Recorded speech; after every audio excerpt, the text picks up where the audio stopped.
Dear friends of the Violetraysgarage, today I will unbox a really ugly Holo Electron together with you to show you what is important if you see such a device. Okay, the first thing that we have here is the seal. This means that this Holo Electron never has been opened before, because if you want to open this device, you open this from the top. So you take these parts away. Okay, let's go. Yeah.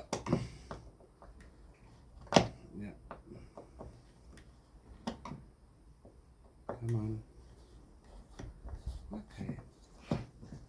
We are doing step by step. This is a kind of simple Holo Electron because it has no timer, as you can see. It just has a réglage. This means the setting of the strength. Now be careful here. As you see, there is somewhere a bolt under this stuff, or maybe there is no bolt. Let's see what's going on here. No, there is no bolt. Okay, so I'm trying to open this, and here we have the full construction of a holo. I want to go through this a little bit together with you and show you where the specialities are.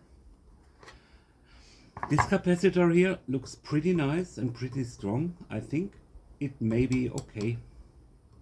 That's cool. We'll check this later. What is important with the holos?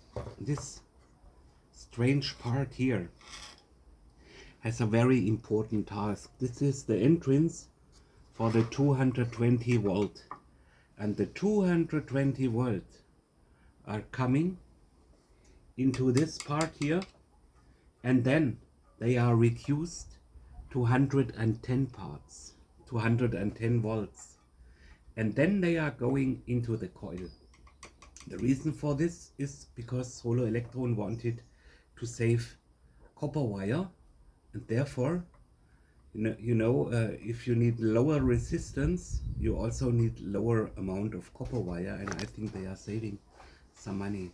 What I don't like when seeing this here, this looks a little bit burnt, this thing here, and this is something what makes me not so happy as I probably could be. We'll check this out later. So, and this system is here. They are for the protection of the net, and normally you will not change it. If you change something with a Holo Electron, you normally will change the cap here, but this one looks really nice. I think this is a pretty modern capacitor. We'll later see if the device is working or not. And sometimes here, this coil, this little resistance, has been burned. I'm not sure what this kind of whitish stuff is, but we'll see later on.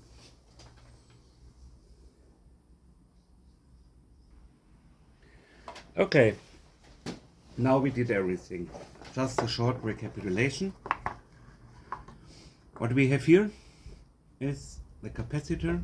We have here the resistance to reduce 220 volt to 110, and we have here the strength regulation, the rheostat, which is a changeable resistance to reduce the power that is flowing through this stuff. So now if we want to check if this device is working or not, we have to do two things.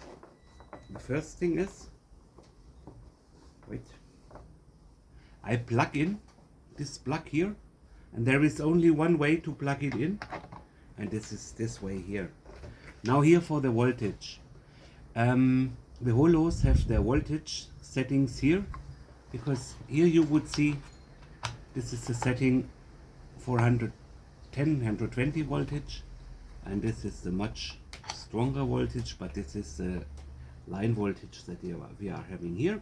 So we set it to 220 volts. Okay, now let's see what's happening. As you see, the device is working. This is pretty good. So happy with this. The cap is working. Everything sounds good. Never forget that the Holo Electron only will work if both cables are plugged in. Okay, one remark to this plug here. This plug here has 3 strands, 1, 2, 3, and this is for the grounding and this is for the primary coil. So this is connected to this part here because we will open that later. And what you see is here this metal, and this metal has the meaning that one strand of this cable is going between the backlight and between the metal and will ensure the grounding of you while you are using this device.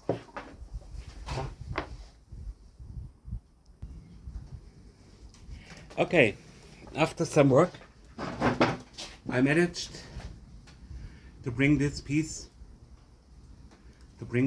here out, and you see it's from January 1967. I was 2 years old at this time, and here you see this is the 3rd wire, and this wire is going under this metal piece that doesn't want to go off. So this is all the information we need for the restoration of this device. Maybe one thing is there that you should know. Here, this is for the plug-in. We have now here 3 contacts, and we have here 3 parts of the plug. This one here is for the grounding, and those one here are for the primary coil. They are here. You can see those 2 ones are for here, and the other one is between the backlight and between the metal. Okay. So far from my side, I wish you a lot of luck with the analysis of your Holos, and keep in mind that they are really cool devices.